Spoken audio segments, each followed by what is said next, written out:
वसई तालुके का सबसे पहला इंडस्ट्रियल इस्टेट गावरेपाड़ा में हुआ। और जैसे आप जैसे रास्ते से आओगे तो इंडस्ट्रियल सेक्टर के हिसाब से यहाँ की डेवलपमेंट हुई नहीं। इंडस्ट्रियल सेक्टर है, वहां से वसूली न करते। सबसे बहुत बड़ा सवाल है, लोगों के पगार निकालने के लिए भी लोग वसूली करते हैं। हमको ये रोकना है।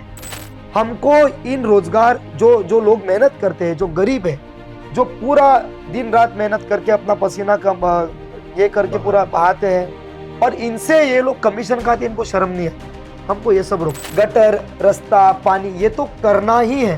लेकिन मेरा प्रभाग का अगर आप बात करेंगे तो मेरा जो इंडस्ट्रियल सेक्टर है, यहाँ पे आज तक किसी ने स्किल डेवलपमेंट सेंटर लाने की बात क्यों नहीं की? इसका कारण क्या?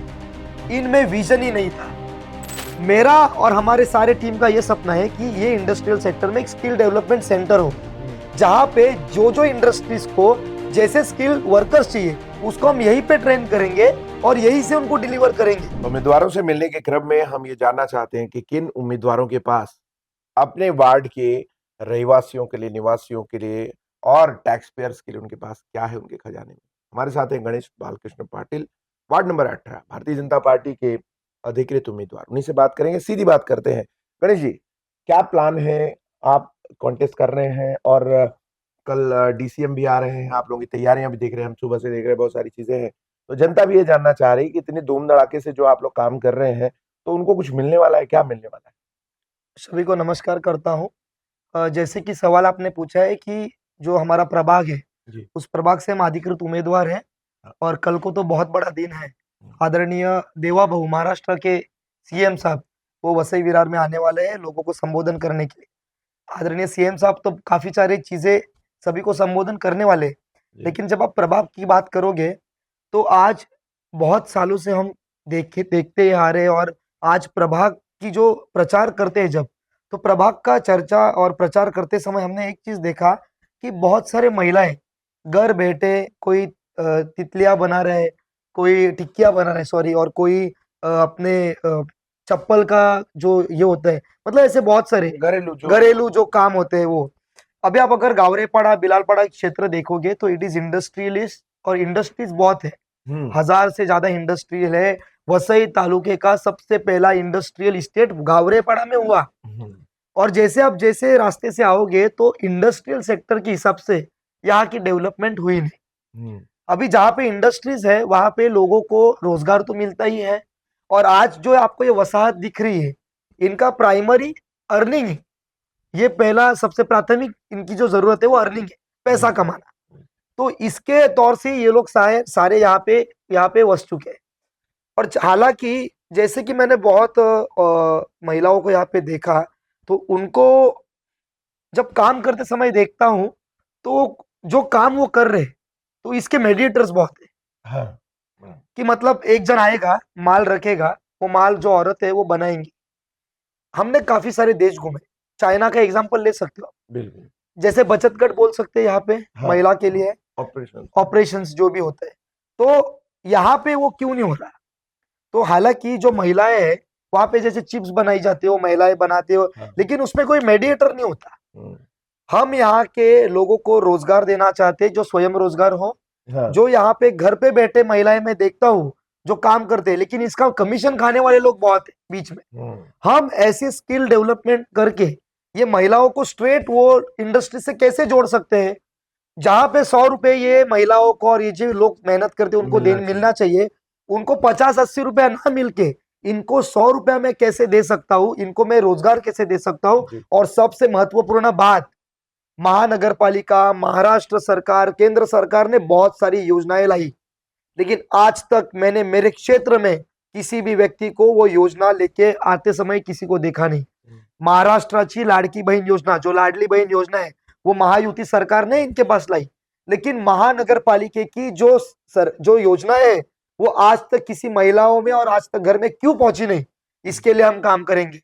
और 24 घंटे की संकल्पना जो लाने का कोशिश कर रहे हैं हम ऑफिस में, उस ऑफिस के ऊपर हॉल बना हुआ है, उस हॉल में सबसे प्राथमिक चीज योजनाओं की जानकारी, लोगों तक योजनाएं पहुंचनी, और सबसे स्पेशली जो इंडस्ट्रियल सेक्टर है वहां से वसूली न करते।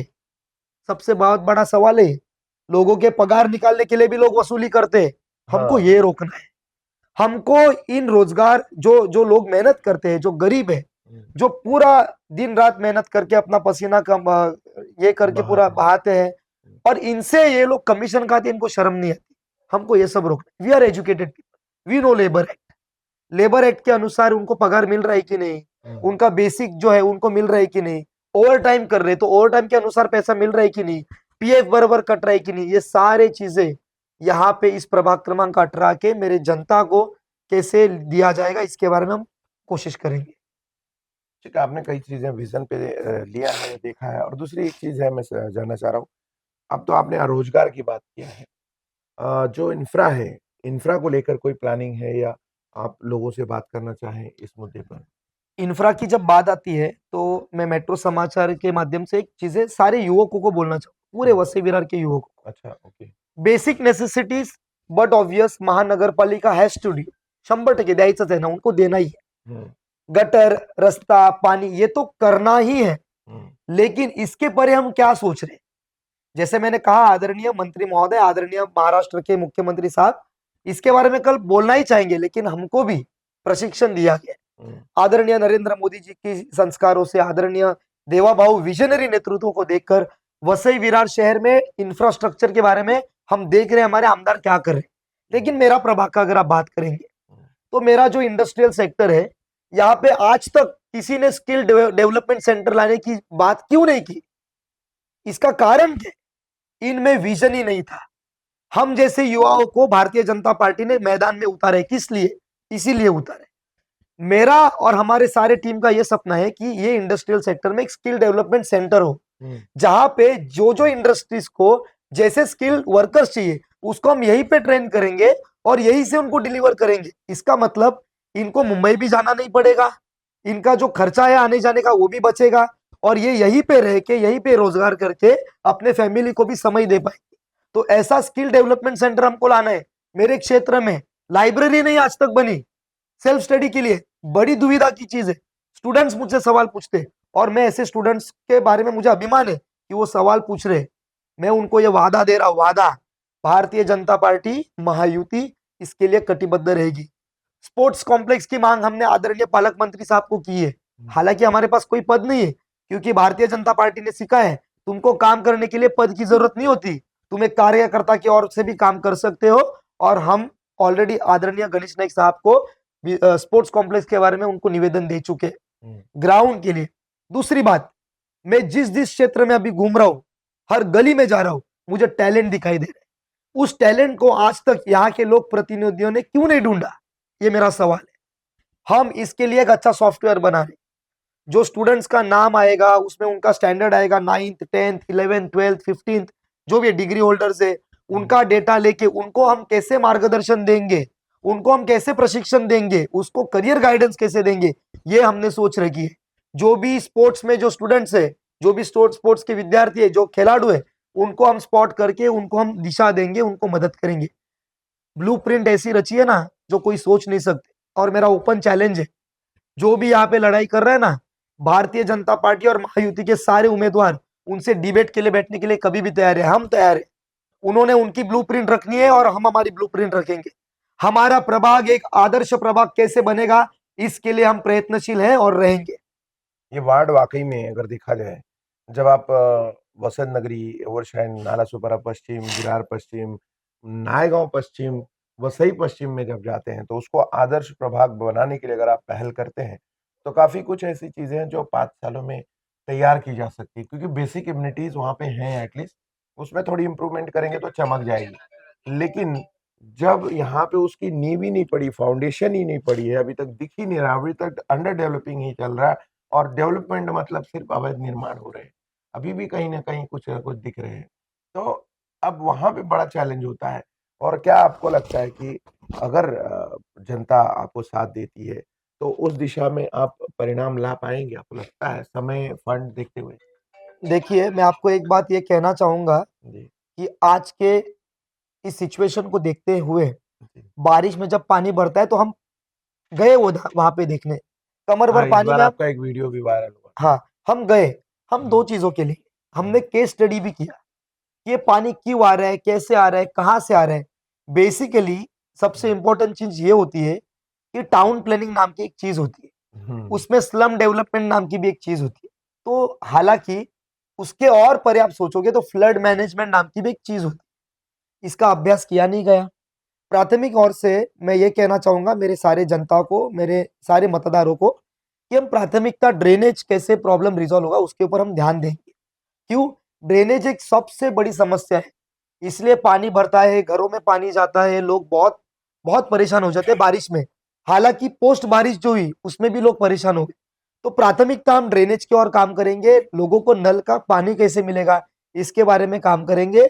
और when it comes to infrastructure, भैया इतना पीछे का बैकलॉग भी तो भरना है, तो वो बैकलॉग भरते भरते समय निकलते जाएगा। लेकिन इसके साथ ये बैकलॉग भरते भरते आपको वसई विरार का रेवोल्यूशन भी नजर आएगा और आपको दिखेगा कि ये भारतीय जनता पार्टी और महायुति के उम्मीदवार किस तरीके से आगे बढ़ रही है, आपको 110% दिखाई देगा। भाई साहब, आप एक चीज बताओ, आप नगर सेवक की लड़ रहे हो, आप इंजीनियरिंग की बात कर रहे हो, आप टेक्नोलॉजी की बात कर रहे हो, आप एम्प्लॉयड की स्किल डेवलपमेंट की बात कर रहे हो, आप ये सब सारी चीजों को ट्रेनिंग लिए कहाँ? आपका प्रोफाइल क्या था पहले? बेसिकली आप एजुकेशन देखोगे तो मर्चेंट नेवी ऑफिसर खुद था। बहुत सारे देश घूम ले हमने, और वो देश घूम के हमने एक सीख ली कि हम भी हमारे इधर, हमको नारियल तो फोड़ना ही पड़ेगा ना भैया।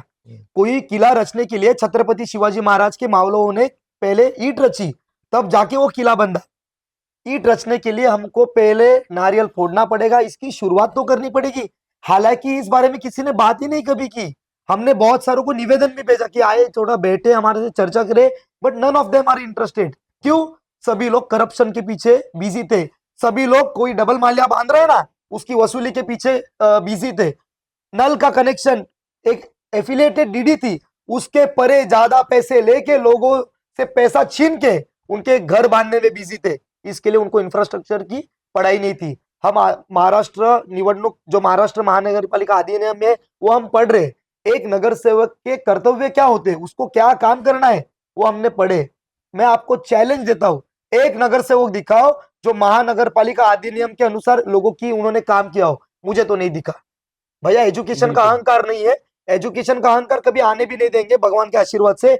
लेकिन जनता को लोग नगर सेवक बोलने वाले ना चुनने के बाद, लोगों के लिए मैं नगर सेवक रहूंगा, अपने आप के लिए मैं जनता का सेवक रह के ही, जो आप बोल रहे हैं ना इंजीनियरिंग की बात है, आपको एग्जीक्यूशन दिखाई देगा।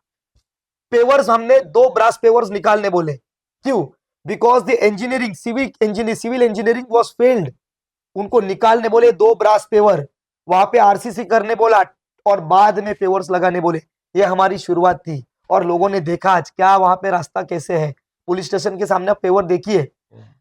आपको टेक्नोलॉजी, आपको पढ़ाई लेके ही काम करना पड़ेगा, क्योंकि आने वाले युवकों के लिए होने वाले। हम आज लड़ाई कर रहे हैं, काफियों ने अपना जनजीवन जी लिया गटर में, लेकिन आने वाला कल, आने वाला भविष्य, उसके लिए हम मैदान में उतरे। हमको इंफ्रास्ट्रक्चर लाना है, हमको विद्यार्थियों को शिक्षा देनी है और हमको दिखाना है कि वसई विरार भारत देश का, महाराष्ट्र का, मुंबई का केंद्र होने वाला है, क्योंकि आने वाले समय में यहाँ पे वाड़वन बंदर बनने वाला है। बिल्कुल। और यही क्वालिफिकेशन और यही क्वालिफाइड स्टूडेंट्स हमको वहां पे भी भेजने हैं, ये हमारी तैयारी है। नीतीश राणे जी आए थे अभी, उन्होंने भी वार्ड बंद का जो आपने नाम लिया, उसमें उन्होंने कहा था 26% जो है आरक्षण रहेगा, हमारे महाराष्ट्र स्टेट का उसमें स्टेक है एम्प्लॉयमेंट को लेके। बाकी जो कंपनियां हैं वो अपनी तरफ से एम्प्लॉयड करेंगी, but 26% from it is from Maharashtra. ठीक है।